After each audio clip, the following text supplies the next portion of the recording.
Motorola ತನ್ನ ಹೊಸ smartphone Moto H 70 launch ಮಾಡ್ತಾ ಇದೆ. ಇದು ತುಂಬಾ ಲೈಟ್ ವೈಟ್ ಮತ್ತೆ ತುಂಬಾ ಸ್ಲಿಮ್ ಸ್ಮಾರ್ಟ್ಫೋನ್ ಆಗಿದೆ. ಆದ್ರೆ ನಾನಿವತ್ತು ಈ ಫೋನ್ ನ ಸ್ಲಿಮ್ನೆಸ್ ಆಗಿರ್ಲಿ ಅಥವಾ ವೆಯ್ಟ್ ಬಗ್ಗೆ ನಾನು ಡಿಸ್ಕಸ್ ಮಾಡ್ತಿಲ್ಲ. ಇವತ್ತು ನಾವು ಈ ಸ್ಮಾರ್ಟ್ಫೋನ್ ನ ಮೋಟೋರೋಲಾ ಫ್ಯಾಮಿಲಿಯಲ್ಲಿ ಬರೋ ಇನ್ನೊಂದು ಸ್ಮಾರ್ಟ್ಫೋನ್ ಜೊತೆಗೆ ಕಂಪೇರ್ ಮಾಡ್ತಾ ಇದ್ದೀನಿ. ನಾನ್ ಮಾತಾಡ್ತಾ ಇರೋ ಫೋನ್ ಬಂದು ಮೋಟೋರೋಲಾ ಎಚ್ 60 ಪ್ರೋ ಬಗ್ಗೆ. ಈ ಎರಡು ಫೋನ್ಸ್ ಕಂಪ್ಯಾರಿಸನ್ ಮಾಡೋದಕ್ಕೆ ಒಂದು ಸಿಂಪಲ್ ರೀಸನ್ ಏನು ಅಂತಂದ್ರೆ, ಈ ಎರಡು ಸ್ಮಾರ್ಟ್ ಫೋನ್ ಅಂಡರ್ 30,000 ಅಲ್ಲೇ ಬರುತ್ತೆ. ಹಾಗೆ ಈ ಎರಡು ಸ್ಮಾರ್ಟ್ ಫೋನ್ಸ್ ಕೂಡ ಡಿಫ್ರೆಂಟ್ ಆಡಿಯನ್ಸ್ ನ ಟಾರ್ಗೆಟ್ ಮಾಡುತ್ತೆ. ಪರ್ಫಾರ್ಮೆನ್ಸ್ ವಿಷಯ ಆಗಿರ್ಲಿ, ಕ್ಯಾಮ್ರಾ ವಿಷಯ ಆಗಿರ್ಲಿ, ಈ ಎರಡು ಸ್ಮಾರ್ಟ್ ಫೋನ್ಸ್ ನಡುವೆ ಜಾಸ್ತಿ ಡಿಫ್ರೆನ್ಸ್ ಇದೆ. ಹಾಗಾಗಿ ನಿಮ್ಗೆ ಯಾವ ಸ್ಮಾರ್ಟ್ ಫೋನ್ ಬೆಸ್ಟ್ ಇರುತ್ತೆ ಮತ್ತೆ ನೀವು ಯಾವ ಫೋನ್ ನ ತಗೊಂಡ್ರೆ ಚೆನ್ನಾಗಿರುತ್ತೆ, ಇವತ್ತು ನಾವು ಈ ಎರಡು ಸ್ಮಾರ್ಟ್ ಫೋನ್ ನ ಇನ್ ಡೀಟೇಲ್ ಆಗಿ ಡಿಸ್ಕಸ್ ಮಾಡ್ತಾ ಇದೀವಿ. ಈ ವಿಡಿಯೋ ನಿಮ್ಗೆ ಇನ್ಫಾರ್ಮೇಟಿವ್ ಹಾಗೆ ಹೆಲ್ಪ್ಫುಲ್ ಆಗಿರುತ್ತೆ. ಅದಕ್ಕೆ ಈ ವಿಡಿಯೋನ ನೀವು ಕೊನೆವರೆಗೂ ನೋಡಿ. ಮೊದಲನೇದಾಗಿ ನಾವು ಇವುಗಳ ಪ್ರೈಸಿಂಗ್ ಬಗ್ಗೆನೇ ಮಾತಾಡೋದಾದ್ರೆ, ಮೋಟೋ ಎಚ್ 70 ಒಂದೇ ವೇರಿಯಂಟ್ ಅಲ್ಲಿ ಸಿಗುತ್ತೆ.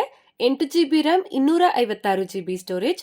ಇದಕ್ಕೆ 29,999 ಆಗುತ್ತೆ. ಆದ್ರೆ ಮೋಟೋ ಎಚ್ 60 ಪ್ರೋ 3 ವೇರಿಯಂಟ್ ಅಲ್ಲಿ ಸಿಗುತ್ತೆ. 8GB RAM, 256GB storage. ಇದಕ್ಕೆ 29,999 ಆಗುತ್ತೆ. ಮತ್ತೆ 12GB ರ್ಯಾಮ್, 256GB ಸ್ಟೋರೇಜ್. ಇದಕ್ಕೆ 33,999 ಆಗುತ್ತೆ. ಹಾಗೂ 16GB ರ್ಯಾಮ್, 512GB ಸ್ಟೋರೇಜ್. ಇದಕ್ಕೆ 37,999 ಆಗುತ್ತೆ. ನೆಕ್ಸ್ಟ್ ನಾವು ಇವುಗಳ ಬಾಕ್ಸ್ ಕಂಟೆಂಟ್ ನ ನೋಡೋದಾದ್ರೆ, ಎರಡು ಫೋನ್ ಬಾಕ್ಸ್ ಅಲ್ಲಿ ನಿಮಗೆ ಫೋನ್ ಜೊತೆಗೆ ಚಾರ್ಜಿಂಗ್ ಅಡಾಪ್ಟರ್ ಸಿಗುತ್ತೆ, ಟೈಪ್ ಸಿ ಕೇಬಲ್ ಸಿಗುತ್ತೆ. ಆದ್ರೆ ಎರಡು ಫೋನ್ ಬಾಕ್ಸ್ ಅಲ್ಲಿ ನಿಮಗೆ ಬ್ಯಾಕ್ ಕವರ್ ಸಿಗೋದಿಲ್ಲ ಮತ್ತೆ ಪ್ರೀ ಅಪ್ಲೈಡ್ ಸ್ಕ್ರೀನ್ ಪ್ರೊಟೆಕ್ಟರ್ ಕೂಡ ಇದರಲ್ಲಿ ಸಿಗ್ತಾ ಇಲ್ಲ. ನೆಕ್ಸ್ಟ್ ಇವುಗಳ ಡಿಸೈನ್ ಬಗ್ಗೆ ನಾವು ಮಾತಾಡೋದಾದ್ರೆ, ಈ ಎರಡು ಸ್ಮಾರ್ಟ್ ಫೋನ್ಸ್ ನ ಬ್ಯಾಕ್ ಸೈಡ್ ಅಲ್ಲಿ ವೇಗನ್ ಲೆದರ್ ಫಿನಿಶಿಂಗ್ ಇದೆ. ಇವುಗಳ ಮೇಲೆ ಒಂದು ಡಿಫ್ರೆಂಟ್ ಟೆಕ್ಸ್ಚರ್ ನೋಡೋದಕ್ಕೆ ಸಿಗುತ್ತೆ. ಇದು ಡೆಫಿನೆಟ್ಲಿ ಒಂದು ಪ್ರೀಮಿಯಂ ವೈಬ್ ನ ಕೊಡ್ತಾ ಇದೆ. ಆದ್ರೆ ಬಿಲ್ಡ್ ಕ್ವಾಲಿಟಿ ವಿಷಯದಲ್ಲಿ ಒಂಚೂರು ಡಿಫ್ರೆನ್ಸ್ ಇದೆ. ಏನು ಅಂತಂದ್ರೆ, ಈ ಮೋಟೋ ಎಚ್ 70 169 ಗ್ರಾಮ್ಸ್ weight ಇದೆ, 5.99 mm ಥಿಕ್ನೆಸ್ ನ ಹೊಂದಿದೆ. ಇದರಿಂದ ಈ ಸ್ಮಾರ್ಟ್ ಫೋನ್ ಲೈಟ್ ವೈಟ್ ಮತ್ತೆ ಎಕ್ಸ್ಟ್ರೀಮ್ಲಿ ಸ್ಲಿಮ್ ಫೀಲ್ ಆಗುತ್ತೆ. ಇಷ್ಟು ಸ್ಲಿಮ್ ಹಾಗೆ ಲೈಟ್ ವೈಟ್ ಫೋನ್ ಅಲ್ಲಿ ಕೂಡ ಮೋಟೋರೋಲಾ ಮೆಟಲ್ ಫ್ರೇಮ್ ನ ಕೊಟ್ಟಿದೆ. ಆದ್ರೆ ಮೋಟೋ ಎಚ್ 60 ಪ್ರೋ ಬಂದು 186 ಗ್ರಾಮ್ weight ಇದೆ, 8.6 mm ಥಿಕ್ನೆಸ್ ನ ಹೊಂದಿದೆ. ಇದರಲ್ಲಿ ಪ್ಲಾಸ್ಟಿಕ್ ಫ್ರೇಮ್ ಸಿಗುತ್ತೆ. ಹಾಗೆ ಈ ಎರಡು ಫೋನ್ಸ್ ನ ಫ್ರಂಟ್ ಅಲ್ಲಿ ಗೊರಿಲ್ಲಾ ಗ್ಲಾಸ್ 7 ಐ ಪ್ರೊಟೆಕ್ಷನ್ ಸಿಗುತ್ತೆ. ಆದ್ರೆ ಡಿಸ್ಪ್ಲೇ ಟೈಪ್ ಎರಡು ಫೋನ್ ಅಲ್ಲಿ ಡಿಫ್ರೆಂಟ್ ಆಗಿದೆ. ಎಚ್ 70 ಅಲ್ಲಿ ಫ್ಲಾಟ್ ಡಿಸ್ಪ್ಲೇ ಸಿಗುತ್ತೆ, ಎಚ್ 60 ಪ್ರೋ ಅಲ್ಲಿ ಕ್ವಾಡ್ ಕರ್ವ್ ಡಿಸ್ಪ್ಲೇ ಸಿಗುತ್ತೆ. ಈ ಕ್ವಾಡ್ ಕರ್ವ್ ಡಿಸ್ಪ್ಲೇ ನೋಡೋದಕ್ಕೆ ಪ್ರೀಮಿಯಂ ಆಗಿರುತ್ತೆ, ಫೀಲ್ ಕೂಡ ಚೆನ್ನಾಗಿರುತ್ತೆ. ಆದ್ರೆ ಪ್ರಾಕ್ಟಿಕಲಿ ಅಷ್ಟೇನು ಯೂಸ್ಫುಲ್ ಆಗಿರೋದಿಲ್ಲ. ಯಾಕಂದ್ರೆ ಈ ಕರ್ವ್ಡ್ ಅಥವಾ ಕ್ವಾಡ್ ಕರ್ವ್ ಡಿಸ್ಪ್ಲೇಗೆ ಸ್ಕ್ರೀನ್ ಗಾರ್ಡ್ ಸಿಗೋದು ಸ್ವಲ್ಪ ಡಿಫಿಕಲ್ಟ್ ಆಗುತ್ತೆ. ಅದು ಸಿಕ್ಕಿದ್ರೂ ಎಕ್ಸ್ಪೆನ್ಸಿವ್ ಆಗಿರುತ್ತೆ.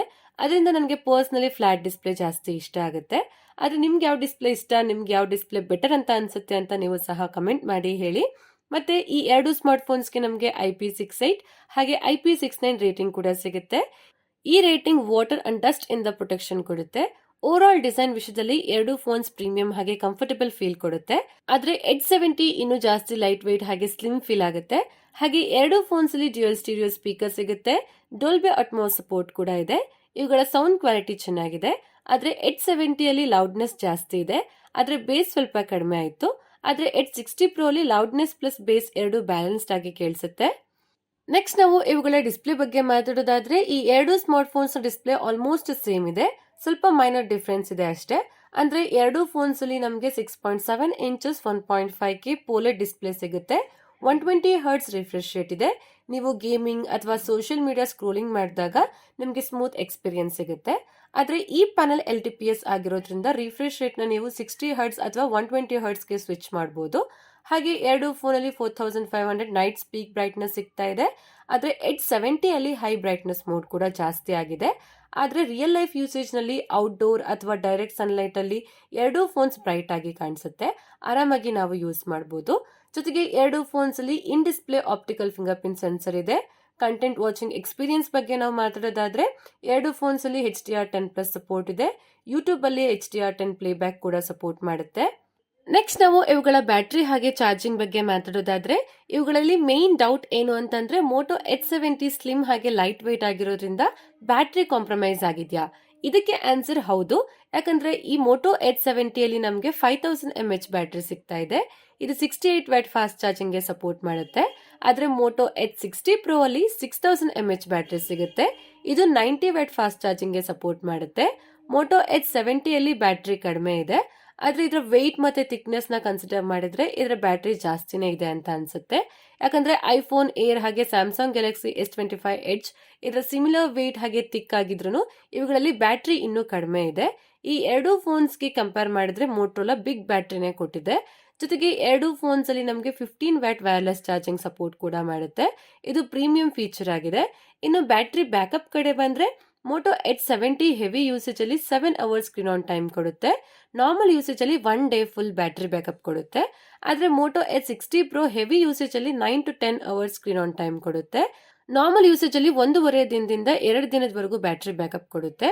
ಜೊತೆಗೆ ಚಾರ್ಜಿಂಗ್ ಸ್ಪೀಡ್ ಕೂಡ H60 Pro ಅಲ್ಲಿ ಫಾಸ್ಟ್ ಆಗಿದೆ. ಇನ್ನು ಬೇಗ ಚಾರ್ಜ್ ಆಗುತ್ತೆ. ಬ್ಯಾಟರಿ ಹಾಗೆ ಚಾರ್ಜಿಂಗ್ ಕ್ಯಾಟಗರಿಯಲ್ಲಿ Moto H60 Pro 5G clear winner ಅಂತಾನೆ ಹೇಳ್ಬೋದು. ನೆಕ್ಸ್ಟ್ ನಾವು ಇವುಗಳ ಕನೆಕ್ಟಿವಿಟಿ ಬಗ್ಗೆ ಮಾತಾಡೋದಾದ್ರೆ ಎರಡು ಫೋನ್ಸ್ ನಲ್ಲಿ ಮಲ್ಟಿಪಲ್ 5G ಬ್ಯಾಂಡ್ ಸಿಗುತ್ತೆ. NFC ಸಪೋರ್ಟ್ ಇದೆ. ವೈಫೈ 6E ಸಿಗುತ್ತೆ. ಆದ್ರೆ ಎರಡು ಫೋನ್ಸ್ ಅಲ್ಲಿ IR ಬ್ಲಾಸ್ಟರ್ ಇಲ್ಲ. ನೆಕ್ಸ್ಟ್ ನಾವು ಇವುಗಳ ಪರ್ಫಾರ್ಮೆನ್ಸ್ ಬಗ್ಗೆ ಮಾತಾಡೋದಾದ್ರೆ ಮೋಟೋ H70 ಅಲ್ಲಿ ಸ್ನ್ಯಾಪ್ಡ್ರ್ಯಾಗನ್ 7 Gen 4 ಪ್ರೊಸೆಸರ್ ಸಿಗುತ್ತೆ. ಇದರಲ್ಲಿ LPDDR5X RAM ಹಾಗೆ UFS 3.1 ಸ್ಟೋರೇಜ್ ಸಿಗ್ತಾ ಇದೆ. ಆದ್ರೆ ಇದರಲ್ಲಿ ಸ್ಟೋರೇಜ್ ಇನ್ನೂ ಬೆಟರ್ ಆಗಬಹುದಾಗಿತ್ತು. ಆದ್ರೆ ಮೋಟೋ H60 Pro ಅಲ್ಲಿ ಮೀಡಿಯಾಟೆಕ್ ಕಡೆಯಿಂದ ಡೈಮೆನ್ಸಿಟಿ 8350 ಎಕ್ಸ್ಟ್ರೀಮ್ ಸಿಗ್ತಾ ಇದೆ. ಇದರಲ್ಲಿ LPDDR5X RAM ಹಾಗೆ UFS 4.0 ಸ್ಟೋರೇಜ್ ಸಿಗುತ್ತೆ. ಆನ್ ಪೇಪರ್ H60 Pro ನ ಪ್ರೊಸೆಸರ್ ಸ್ವಲ್ಪ ಜಾಸ್ತಿ ಪವರ್ಫುಲ್ ಹಾಗೆ ಬೆಟರ್ ಆಗಿದೆ. ಆದ್ರೆ ರಿಯಲ್ ಲೈಫ್ ಯೂಸೇಜ್ ಅಲ್ಲಿ ಡೈಲಿ ಟಾಸ್ಕ್ ಅಲ್ಲಿ, ಮಲ್ಟಿ ಟಾಸ್ಕಿಂಗ್ ಅಲ್ಲಿ ಅಥವಾ ಗೇಮಿಂಗ್ ಅಲ್ಲಿ ಜಾಸ್ತಿ ಏನು ಡಿಫ್ರೆನ್ಸ್ ಏನು ಫೀಲ್ ಆಗೋದಿಲ್ಲ. ಎರಡು ಫೋನ್ ಅಲ್ಲಿ ಟಾಸ್ಕ್ ನ ಆರಾಮಾಗಿ ಹ್ಯಾಂಡಲ್ ಮಾಡ್ತವೆ. ಆದ್ರೆ ಈ ಎರಡು ಫೋನ್ಸ್ ಕೂಡ ಹೆವಿ ಗೇಮಿಂಗ್ ಅಥವಾ ಎಕ್ಸ್ಟ್ರೀಮ್ ಪರ್ಫಾರ್ಮೆನ್ಸ್ ಟಾರ್ಗೆಟ್ ಮಾಡೋದಿಲ್ಲ. ಇವು ಕ್ಯಾಶುಯಲ್ ಯೂಸರ್ಸ್ಗೆ ಪರ್ಫೆಕ್ಟ್ ಆಗಿರುತ್ತೆ. ಆದ್ರೆ ನನ್ನ ಪ್ರಕಾರ ಪರ್ಫಾರ್ಮೆನ್ಸ್ ಸ್ವಲ್ಪ H60 Pro ಅಲ್ಲಿ ಬೆಟರ್ ಆಗಿದೆ ಅಂತ ಅನ್ಸುತ್ತೆ. ಹಾಗೆ ಎರಡು ಫೋನ್ಸ್ ಅಲ್ಲಿ ಹೀಟಿಂಗ್ ಇಶ್ಯೂಸ್ ಏನೂ ಇಲ್ಲ. ಆದ್ರೆ ಎರಡು ಕೂಡ ಸ್ವಲ್ಪ ವಾರ್ಮ್ ಫೀಲ್ ಆಗುತ್ತೆ. ಜಾಸ್ತಿ ಗೇಮ್ ಆಡಿದ್ರೆ, ಜಾಸ್ತಿ ಬಿಸಿಲಲ್ಲಿ ಯೂಸ್ ಮಾಡಿದ್ರೆ ಸ್ವಲ್ಪ ಹೀಟ್ ಆಗುತ್ತೆ. ಆದ್ರೆ ಎರಡು ಫೋನ್ಸ್ ಅಲ್ಲಿ ಮೇಜರ್ ಪ್ರಾಬ್ಲಮ್ ಏನೂ ಇಲ್ಲ. ಲ್ಯಾಗ್ ಏನೂ ಆಗೋದಿಲ್ಲ. ಆದ್ರೆ H60 Pro ಅಲ್ಲಿ ಕ್ಯಾಮ್ರಾ ಓಪನ್ ಮಾಡಿದಾಗ ಸ್ವಲ್ಪ ಜಿಟರ್ ರಿಪೋರ್ಟ್ ಆಗ್ತಾ ಇರುತ್ತೆ. ಇದು ಈಗ ಅಪ್ಡೇಟ್ ಅಲ್ಲಿ ಫಿಕ್ಸ್ ಆಗಿದೆ. ನೆಕ್ಸ್ಟ್ ಇವುಗಳ ಸಾಫ್ಟ್ವೇರ್ ಬಗ್ಗೆ ಮಾತಾಡೋದಾದ್ರೆ ಎರಡು ಫೋನ್ ಕೂಡ Hello AI ಅಲ್ಲಿ ವರ್ಕ್ ಮಾಡುತ್ತೆ. ಆದ್ರೆ H70 Android 16 ಅಲ್ಲಿ ಬರುತ್ತೆ. H60 Pro Android 15 ಅಲ್ಲಿ ಬರುತ್ತೆ. ಎರಡು ಫೋನ್ಸ್ಗೆ 3 years OS ಅಪ್ಡೇಟ್ಸ್ ಹಾಗೆ 4 years ಸೆಕ್ಯೂರಿಟಿ ಪ್ಯಾಚ್ ಅಪ್ಡೇಟ್ ಸಿಗುತ್ತೆ. ಮೋಟೋರೋಲಾ ಇತ್ತೀಚೆಗೆ ತನ್ನ ಅಪ್ಡೇಟ್ಸ್ ನ ಇಂಪ್ರೂವ್ ಮಾಡ್ಕೊಂತಾ ಇದೆ. ಟೈಮ್ ಟು ಟೈಮ್ ಅಪ್ಡೇಟ್ಸ್ ಕೊಡೋದಕ್ಕೆ ಟ್ರೈ ಮಾಡ್ತಾ ಇದ್ದಾರೆ. ಆದ್ರೆ ಸ್ಟಿಲ್ ಆನ್ ಟೈಮ್ ಅಪ್ಡೇಟ್ ಸಿಗ್ತಾ ಇಲ್ಲ. ಹಾಗೆ ನಮಗೆ ಎರಡು ಫೋನ್ಸ್ ಅಲ್ಲಿ ಸ್ವಲ್ಪ ಪ್ರೀ ಇನ್ಸ್ಟಾಲ್ಡ್ ಆಪ್ಸ್ ಗಳು ಬರ್ತಾ ಇರ್ತವೆ. ಅದನ್ನ ನಾವು ಅನ್ಇನ್ಸ್ಟಾಲ್ ಮಾಡ್ಕೋಬಹುದು. ಅದನ್ನ ಬಿಟ್ರೆ ಈ UI ಫುಲ್ ಕ್ಲೀನ್ ಆಗಿರುತ್ತೆ. ಜೊತೆಗೆ ಎರಡು ಫೋನ್ಸ್ ಅಲ್ಲಿ ತುಂಬಾ AI ಫೀಚರ್ಸ್ ಗಳು ಸಿಗುತ್ತೆ. ಅದನ್ನ ನಿಮ್ಮ ರಿಯಲ್ ಲೈಫ್ ಅಲ್ಲಿ ನಾವು ಯೂಸ್ ಮಾಡ್ಕೋಬಹುದು. ನೆಕ್ಸ್ಟ್ ಇವುಗಳ ಕ್ಯಾಮ್ರಾ ಕ್ವಾಲಿಟಿ ಬಗ್ಗೆ ಮಾತಾಡೋದಾದ್ರೆ ಎರಡು ಫೋನ್ಸ್ ಅಲ್ಲಿ 50 mega pixel OIS main camera ಸಿಗುತ್ತೆ. 50 mega pixel ultra wide camera ಇದೆ.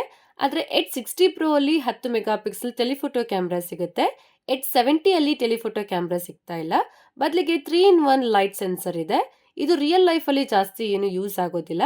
ಹಾಗೆ ಎರಡು ಫೋನ್ಸ್ ಫ್ರಂಟ್ ಅಲ್ಲಿ 50 ಮೆಗಾ ಪಿಕ್ಸೆಲ್ ಸೆಲ್ಫಿ ಕ್ಯಾಮ್ರಾ ಸಿಗುತ್ತೆ. ಫೋಟೋ ಕ್ವಾಲಿಟಿ ಕಡೆ ಬಂದ್ರೆ ಎರಡು ಫೋನ್ಸ್ ಡೀಟೇಲ್ ಫೋಟೋಸ್ ನ ತೆಗೆಯುತ್ತೆ. H60 Pro ಅಲ್ಲಿ ನ್ಯಾಚುರಲ್ ಫೋಟೋಸ್ ಬರುತ್ತೆ. H70 ಅಲ್ಲಿ ಶಾರ್ಪ್ ಹಾಗೆ ಓವರ್ ಸ್ಯಾಚುರೇಟೆಡ್ ಫೋಟೋಸ್ ಬರುತ್ತೆ. ಇದರಲ್ಲಿ ಟೆಲಿಫೋಟೋ ಕ್ಯಾಮ್ರಾ ಸಿಗೋದಿಲ್ಲ. ಅದರಿಂದ ಪೋರ್ಟ್ರೇಟ್ ಲವರ್ಸ್ಗೆ H60 Pro ಬೆಟರ್ ಆಪ್ಷನ್ ಆಗಿರುತ್ತೆ. H70 ಗಿಂತ H60 Pro ಕ್ಯಾಮ್ರಾ ಕ್ವಾಲಿಟಿ ಸ್ವಲ್ಪ ಜಾಸ್ತಿ ಚೆನ್ನಾಗಿದೆ. ಆದ್ರೆ H70 ಅಲ್ಲಿ ಇದರ ಪ್ರೈಸಿಂಗ್ ಅಕಾರ್ಡಿಂಗ್ ಇದರ ಕ್ಯಾಮ್ರಾ ಕ್ವಾಲಿಟಿ ಡೀಸೆಂಟ್ ಆಗಿದೆ. ಇನ್ನು ವಿಡಿಯೋ ರೆಕಾರ್ಡಿಂಗ್ ಕಡೆ ಬಂದ್ರೆ H70 ನ ಎಲ್ಲಾ ಕ್ಯಾಮ್ರಾಯಿಂದ 4K ವಿಡಿಯೋಸ್ ನಾವು 60 FPS ಅಲ್ಲಿ ತೆಗಿಬಹುದು. ಆದ್ರೆ H60 Pro ಅಲ್ಲಿ ಎಲ್ಲಾ ಕ್ಯಾಮ್ರಾಯಿಂದ 4K ವಿಡಿಯೋಸ್ನ 30 FPS ಅಲ್ಲಿ ತೆಗಿಬಹುದು. ಆದ್ರೆ ಈ ಎರಡು ಫೋನ್ಸ್ ನ ವಿಡಿಯೋ ಕ್ವಾಲಿಟಿ ಆವರೇಜ್ ಆಗಿದೆ. ಆದ್ರೆ ಕಂಟೆಂಟ್ ಕ್ರಿಯೇಟರ್ಸ್ಗೆ ಇದೇನು ಅಷ್ಟೊಂದು ಚೆನ್ನಾಗಿರಲ್ಲ. ನಾನು ರೆಕಮೆಂಡ್ ಕೂಡ ಮಾಡೋದಿಲ್ಲ. ಆದ್ರೆ ನಿಮಗೆ ಸೆಲ್ಫಿ ವಿಡಿಯೋ ಅಥವಾ ವ್ಲಾಗಿಂಗ್ ಮಾಡಬೇಕು ಅಂತಂದ್ರೆ H60 Pro ಬೆಟರ್ ಆಪ್ಷನ್ ಆಗಿರುತ್ತೆ. H70 ಗೆ ಕಂಪೇರ್ ಮಾಡಿದ್ರೆ H60 Pro ನ ಸೆಲ್ಫಿ ಕ್ಯಾಮ್ರಾ ಚೆನ್ನಾಗಿದೆ. ಕೊನೆಯದಾಗಿ ನಾವು ಇವುಗಳ ಕನ್ಕ್ಲೂಷನ್ ಕಡೆ ಬಂದ್ರೆ ಈ ಫೋನ್ ಅಲ್ಲಿ ನೀವು ಯಾವ ಫೋನ್ ತಗೋಬೇಕು ಅಂತ ನನ್ನ ಕೇಳಿದ್ರೆ ನನ್ನ ಹಾನೆಸ್ಟ್ ರೆಕಮೆಂಡೇಶನ್ ನೀವು ಮೋಟೋ H60 Pro ನ ತಗೊಳ್ಳಿ. ಯಾಕಂದ್ರೆ ಇದರಲ್ಲಿ ಸ್ವಲ್ಪ ಬೆಟರ್ ಪರ್ಫಾರ್ಮೆನ್ಸ್ ಕೊಡುತ್ತೆ, ಬಿಗ್ಗರ್ ಬ್ಯಾಟ್ರಿ ಸಿಗುತ್ತೆ, ಫಾಸ್ಟರ್ ಚಾರ್ಜಿಂಗ್ ಸಪೋರ್ಟ್ ಮಾಡುತ್ತೆ, ಬೆಟರ್ ಕ್ಯಾಮ್ರಾಸ್ ಇದೆ. ಎಸ್ಪೆಷಲಿ ಫೋಟೋಗ್ರಫಿಗೆ ಇದು ಚೆನ್ನಾಗಿರುತ್ತೆ. ನೀವು H60 Pro ನ ತಗೊಂಡ್ರೆ ಇದು ಚೆನ್ನಾಗಿರುತ್ತೆ. ಆದ್ರೆ ನಿಮ್ಗೆ ಲೈಟ್ ವೈಟ್ ಹಾಗೆ ಸ್ಲಿಮ್ ಫೋನ್, ಡೀಸೆಂಟ್ ಕ್ಯಾಮ್ರಾ ಹಾಗೆ ಬ್ಯಾಲೆನ್ಸ್ಡ್ ಫೋನ್ ಬೇಕು ಅಂತ ಇದ್ರೆ ಮೋಟೋ S70 ನಿಮ್ಗೆ ಬೆಸ್ಟ್ ಆಪ್ಷನ್ ಆಗಿರುತ್ತೆ. ಓಕೆ ಫ್ರೆಂಡ್ಸ್, ಇಷ್ಟೇ ಇವತ್ತಿನ ವಿಡಿಯೋಲಿ Moto H70 versus Moto H60 Pro ಈ ಎರಡೂ ಫೋನ್ ನ ಕಂಪ್ಯಾರಿಸನ್ ಮಾಡಿ ಹೇಳಿದೀನಿ. ಇನ್ ಡೀಟೇಲ್ ಆಗಿ ಹಾನೆಸ್ಟ್ ಕಂಪ್ಯಾರಿಸನ್ ಮಾಡಿದ್ದೀನಿ. ನಿಮ್ಗೆ ಯಾವ ಫೋನ್ ಬೆಟರ್ ಅಂತ ಅನ್ನಿಸ್ತು ಅಂತ ಕಮೆಂಟ್ ಮಾಡಿ ಹೇಳಿ. ಅಥವಾ ನಿಮ್ಗೆ ಇನ್ನೂ ಯಾವ್ದಾದ್ರು ಡೌಟ್ ಇದ್ರೂ ಸಹ ನೀವು ಕಮೆಂಟ್ ಮಾಡಿ ಕೇಳಿ. ಮತ್ತೆ ಈ ವಿಡಿಯೋ ನಿಮ್ಗೆ ಹೆಲ್ಪ್ಫುಲ್ ಆಗಿದ್ರೆ ಲೈಕ್ ಮಾಡಿ, ನಮ್ಮ ಚಾನಲ್ಗೆ ಸಬ್ಸ್ಕ್ರೈಬ್ ಆಗಿ, ನಿಮ್ಮ ಫ್ರೆಂಡ್ಸ್ ಹಾಗೆ ಫ್ಯಾಮಿಲಿಯವ್ರಿಗೂ ಸಹ ಶೇರ್ ಮಾಡಿ. ನಾನು ನಿಮ್ಮ ಕನ್ನಡದ ಹುಡುಗಿ. ಮತ್ತೆ ಮುಂದಿನ ವಿಡಿಯೋಲಿ ಸಿಗೋಣ. ಅಲ್ಲಿವರೆಗೂ ಟೇಕ್ ಕೇರ್, ಕೀಪ್ ವಾಚಿಂಗ್, ಬಾಯ್.